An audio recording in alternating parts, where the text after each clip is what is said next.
pocit šťastia.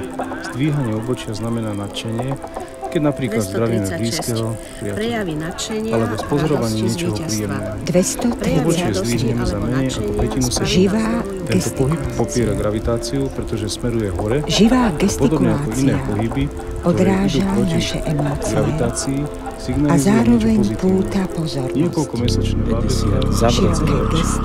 Keď má na stretnutí niekto dlho zatvorené oči, alebo ich náhle zavrie a nechá ich zatvorené dlhšie, než je obvykle, zrejme zápasí s nejakým problémom.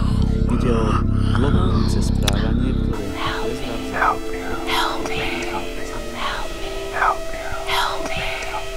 Stredová brázda medzi hornou perou a nosom sa nazýva filtrom.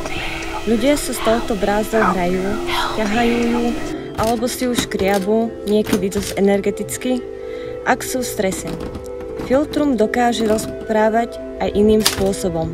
Keď sú ľudia vystresovaní, hromadí sa v ňom vtedy, keď zažívajú veľký zdržiavanie pri odpovedaní na otázky.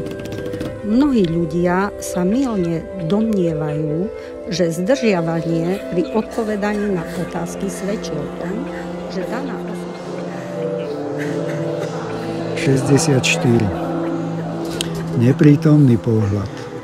Keď sú ľudia sami, ale i niekedy i počas rozhovoru s druhými, hľadia niekedy dlho do diaľky a nenechajú sa pritom ničím rušiť. Tento neprítomný pohľad im umožňuje efektívne premýšľať alebo uvažovať.